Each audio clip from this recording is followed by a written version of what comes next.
저는 엘리 가정의 희극에 대해서 또 좋은 결론을 맺는 것에 대해서 말씀을 나누면 저도 부담이 적고 좋겠지만 오늘은 또 비극에 대해서 나누려고 합니다. 왜냐하면 성경은 희극적인 내용도 있지만 비극적인 내용도 적나라하게 기록하고 있는 것은 그 모든 것을 통해서 하나님의 백성들에게 교훈을 주기 위함이기 때문에 그렇습니다. 그래서 오늘 비극적인 내용을 통해서 자녀 양육이 얼마나 중요한지, 또 어떻게 자녀는 양육을 해야 될 것인지 성경에 보여주고 있는 롤 모델을 적용하면서, 원리를 적용하면서 한번 살펴보기를 원합니다. 모든 부모들은 자녀를 올바르게 키우기를 원하죠. 저도 마찬가지입니다. 그렇지만 우리 자녀 양육은 뜻대로, 우리 마음대로, 우리의 힘, 애씀만큼 또 되는 것도 아니죠. 이 세상의 대부분의 모든 분야는 자격증이 요구되잖아요. 그 자격증을 따기 위해서 시간을 투자하고 노력을 하고, 또 그에 필요한 지식을 우리가 축적하고, 또 시험도 치러서 자격증을 이제 갖게 되고, 또 그 일을 잘 감당하기 위해서 구비도 하게 되죠. 근데 결혼이나 이 자녀 양육에 있어서는 자격증을 미리 따고 결혼하고, 자격증을 미리 따고 또 부모가 되고 하질 않는 거죠. 그래서 많은 시행착오를 겪게 되는 겁니다. 근데 감사하게도 성경은 자녀 양육에 대해서 침묵하지 않으세요. 자녀 양육의 성공과 실패의 모두를 적나라하게 말씀을 하고 있습니다.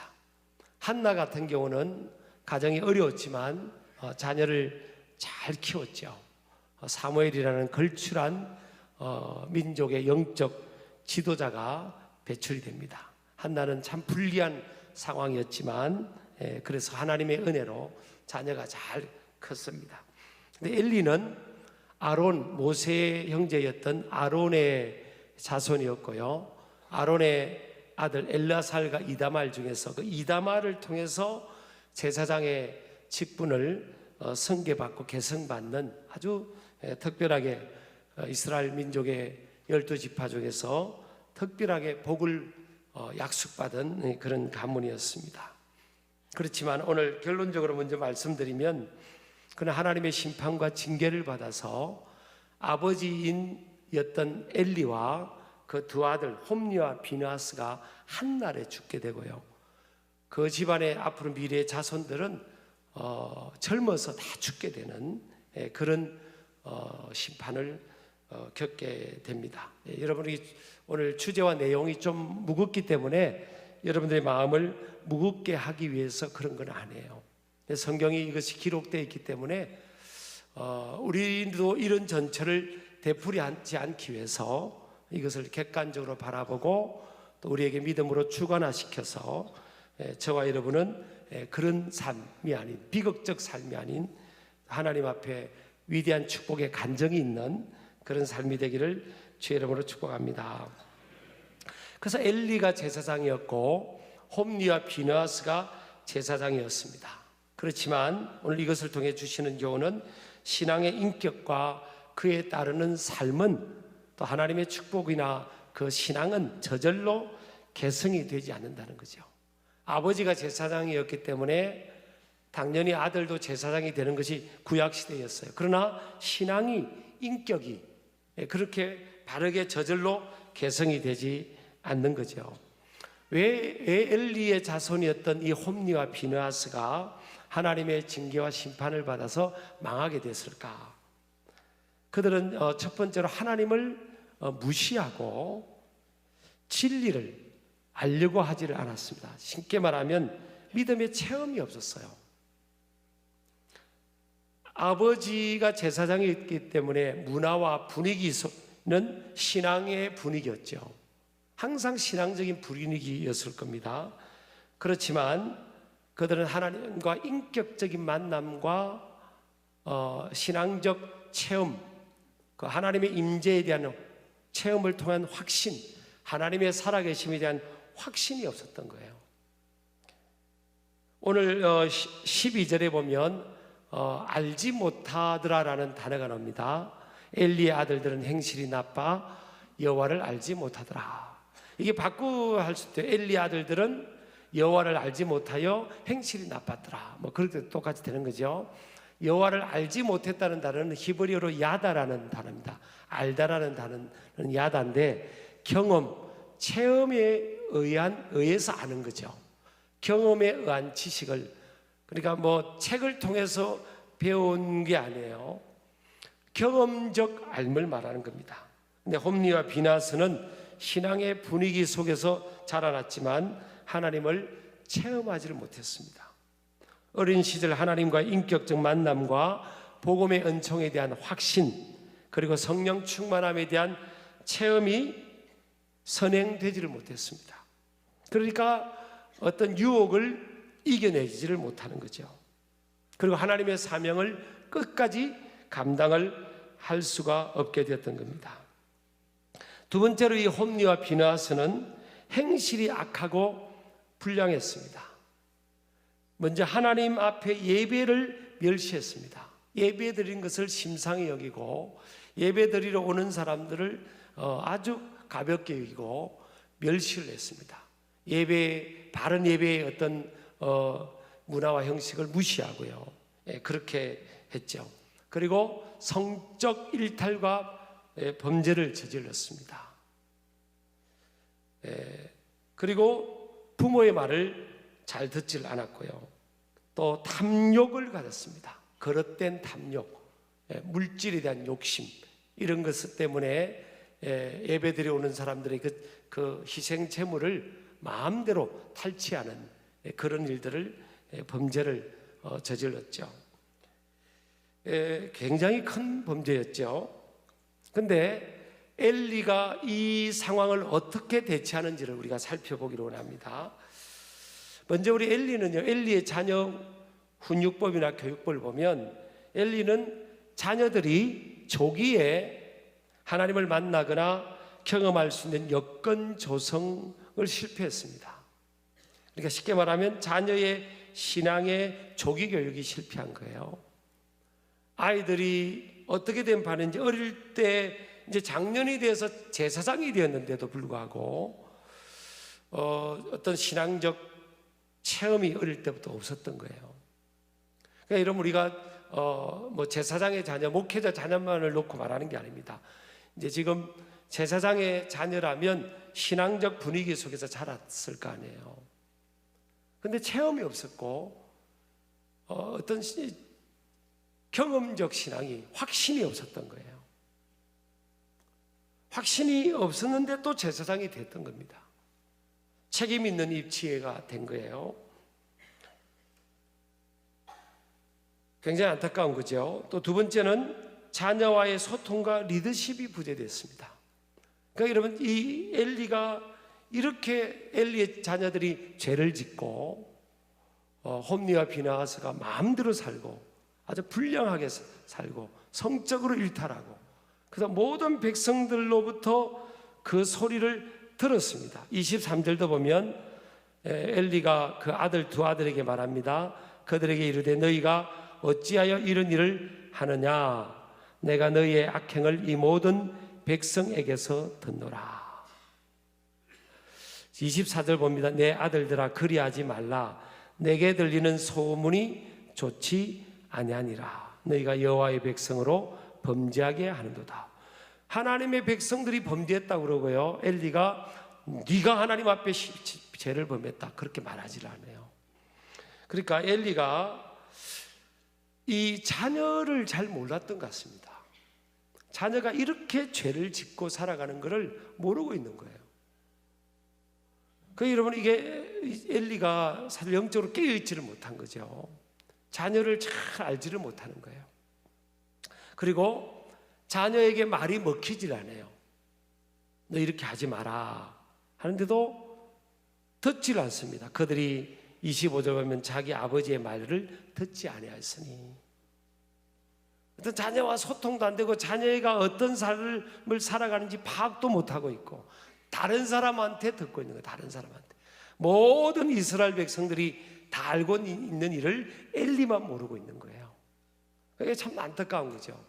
그리고 말이 먹히지가 않는 거죠. 저는 이게 아마 이 부모와 자녀 간에서 너무 자기애가 강했던 것 같습니다. 자기 자녀를 향한 자기애가 강했던 것 같아요. 그러니까 이게 먹히지 않는 겁니다. 그리고 세 번째 보면 이 엘리의 자녀 훈육법이 잘못된 게요, 자녀의 엄청난 잘못에 대한 강한 경책이나 책망이 없어요. 이런 말투가 보면 너희가 어찌하여 이런 일을 하느냐, 내가 너희의 악행을 이 모든 백성에게서 듣노라. 내 아들들아 그리하지 말라. 내게 들리는 소문이 좋지 아니하구나. 소문이 좋지 않고 너희가 여호와의 백성으로 범죄하게 하는도다. 백성들에게 안 좋은 영향을 끼치니까 너희들 그렇게 하지 마라. 이런 정도밖에 안 돼요. 아니 이렇게 이런 정도로 꾸짖어서 되겠습니까? 지금 이 제사장의 자녀고 제사장이 이런 죄를 짓고 성적 일탈을 밥 먹듯이 하고 있죠. 그리고 예배드리러 오는 사람들 그 재물을 다 빼앗아서 자기가 갖지 이러고 있는데, 이러면 가만히 있으면 나 같으면 바로 잘라버립니다. 공동체를 위해서 이거 바로 제사장 박탈시켜버립니다. 박탈. 그러지 않잖아요. 그러니까 이게 아주 물러 터진 겁니다. 여러분, 저를 포함해서 우리가 자녀 교육에서 참 교만하구나 라는 생각을 합니다. 여러분 가만히 한번 생각해 보세요. 여러분이 스스로 할 수 있다고 생각하잖아요. 그래서 성경의 원리에 관심을 가지지 않아요. 오늘날도 가만히 부모님 세대들 보면 성경이 말해주고 있는 하나님 말씀의 근위가 최종적 근위인데, 이 자녀 교육에 있어서는 성경의 원리를 적용하려고 하지 않아요. 그러니까 망하는 겁니다. 제사장이라고도 예의가 없어요. 성경은 여러분 굉장히 엄합니다. 에베소 6장 4절에 보면 또 아비들아 너희 자녀를 노엽게 하지 말고 오직 주의 교훈과 훈계로 양육하라. 주의 교훈과 훈계로 양육해라. 훈계는 이제 경책을 말하죠. 좀 강하게 디시플린 하라는 겁니다. 잠언 15장 5절도 봅니다. 아비의 훈계를 업신여기는 자는 미련한 자요, 징계를 받는 자는 슬기를 얻을 자니라. 자녀를 경계하라는 거죠. 경계를 받는 자는. 잠언 13장 24절 봅니다. 매를 아끼는 자는 그의 자식을 미워함이라. 자식을 사랑하는 자는 근실히 징계하느니라. 징계라는 게 뭐예요? 기준이 있는 거죠. 요즘 시대의 이념이 포스트 모더니즘의 영향을 받아서 죄가 없는 시대입니다. 우리나라도 지금 한 예를 들면 결혼 외에, 결혼 밖에서 남녀가 성적 일탈을 하면 그 간통죄가 아니라고 해요. 법에 저촉되는 그게 아닌 거예요. 이제 지금 성경은 그거 죄라고 그럽니다. 성경은 그 심판받는다는 거예요. 그거 회개하지 않으면 하나님 나라에 또 다다를 수 없어요.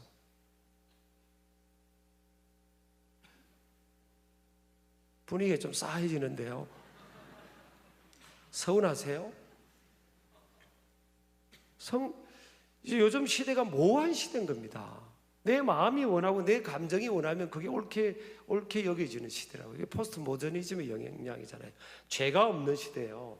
죄를 말하면 안 되는 고리타분한 꼰대같이 여겨지는 시대라고요. 성경은 죄는 죄라고 말합니다. 기준이 벗어난 걸 벗어났다는 거예요. 죄라는 단어가 여러분 관역을 벗어나다, 하마르티아 헬라어로 관역을 벗어나다 그거 아니에요. 하나님 말씀에서 벗어난 거는 죄예요. 하나님 말씀에 비추어서 이게 아닌 거거든요. 엘리의 자녀들은 아무리 자기 자식이 된 자기 애가 있어도 이건 이렇게 놔두서는 안 되는 겁니다. 오늘날 여러분 이게 서구의 교육들도 보세요. 이 인본주의 교육이 한계가 있습니다, 여러분. 인본주의에 근거를 한 교육에 한계가 있다고요. 여러분 자녀에 대해서 이 디스플린이 없는 시대인 겁니다. 서양들은 부모가 자식 잘못하면 회초리를 못 들게 됐어요. 오늘 성경은 매를 아끼는 자는 그의 자식을 미워한다고 했는데, 분명히 매를 들 때, 회초리를 들 때 잘못됐다는 것을 알려주는 거잖아요. 가능한 매를 안 대면 좋죠. 부모의 말의 권위가 전달이 되는 게 제일 좋은 겁니다. 부모와의 신뢰관계가 형성돼서 그게 제일 좋은 거예요. 난 예를 드는 겁니다. 부모 자식에게 아니라는 것을 가르치는 거죠. 아닌데 지금 서구 교육은 뭐예요? 부모가 자녀를 회초리를 들면 잡혀갑니다. 지금. 잡혀가요. 심지어 교권도 무너졌지 않습니까? 지금 서구의 교육이나 우리 사회의 교육, 2부 예배 때 장로님이 마약, 이 젊은 세대의 마약에 대해서도 지금 기도하시더라고요. 참 이게 심각한 문제거든요. 청소년 문제, 심지어는 이게 할수록 낮아지고 있잖아요. 저 인본주의 교육으로 그 많은 교육의 내용들이 전해지고 강조되는데 지금 되냐는 거예요. 하나님의 말씀으로 돌아와야 될 줄 믿습니다. 이 엘리는요, 엘리 가정의 비극이 주는 교훈인데, 문제 부모가 있을 뿐이지 문제 자녀는 없다는 거예요. 물론 자녀도 태어나면서 또 재성을 갖고 태어납니다. 근데 부모를 보고 자라는 거예요. 제가 조금 이따가 영상을 한번 보여주겠습니다. 그래서 스펄전이라는 유명한 목사님이 상담을 어떤 여교인이 상담이 와서 우리 아들을 좀 변화시켜 달라고 그렇게 오랫동안 기도했는데 아들이 변화가 되지 않는다 그러니까 스펄전 목사님이 기도를 바꾸면 좋겠다고. 그럼 어떻게 기도하면 좋겠냐니까 자녀가 바뀌게 해달라고 기도하지 말고 내가 바뀌게 해달라고 기도하라. 그래서 그 여교인이 그걸 받아들이고 하나님 내가 바뀌게 도와주세요. 그렇게 기도를 했더니 일주일 만에 자녀가 변화가 됐다는 거예요. 여러분, 엘리는 두 번째로요, 깨어있지 못했습니다. 사무엘상 3장 1절에 보면 엘리의 시대 때는 말씀이 희귀했다, 이상이 흔히 보이지 않았다, 성령 충만하지 않았던 거예요. 그러니까 말씀이 안 들리고 하나님의 비전이 안 보이는 거예요. 엘리가 비록 제사장이었지만 아주 꽉 막힌 제사장이었어요. 똑같은 공간에서 어린 사무엘은 하나님의 음성을 들었지만 엘리는 듣지를 못했어요. 그러니까 말이야, 하나님의 음성을 못 듣고 하나님의 임재를 못 경험하니까 리더십이 먹히지가 않는 거예요. 가정에서 이 부모의 삶을 다 보거든요. 어릴 때부터 다 보거든요.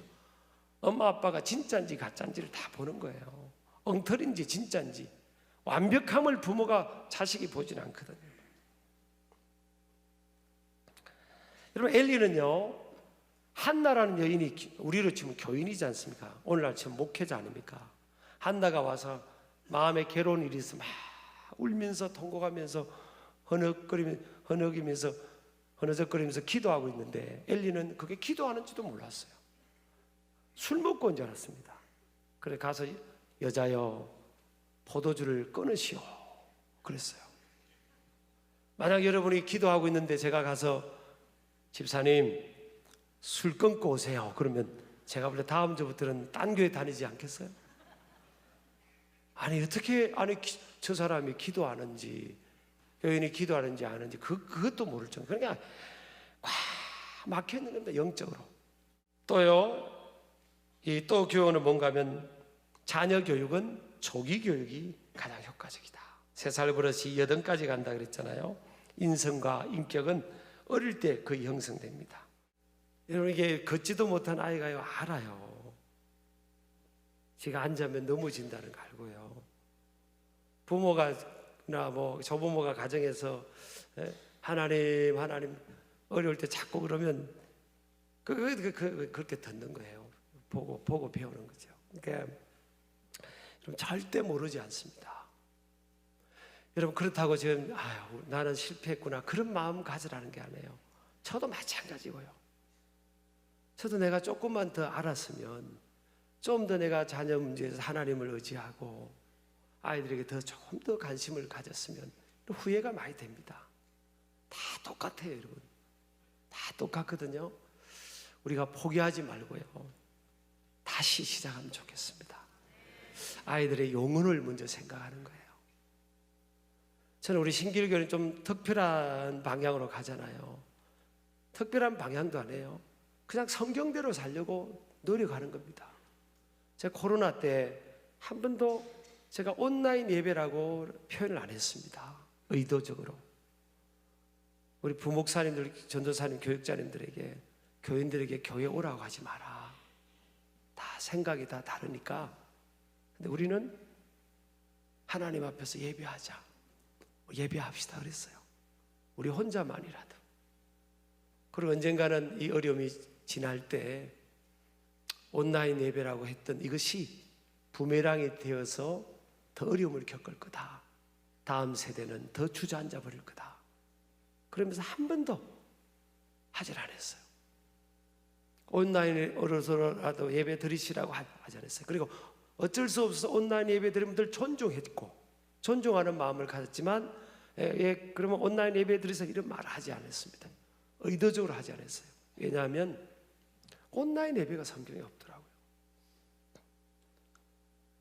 여러분 보세요. 여러분 드려보셨잖아요. 안 되잖아요, 여러분.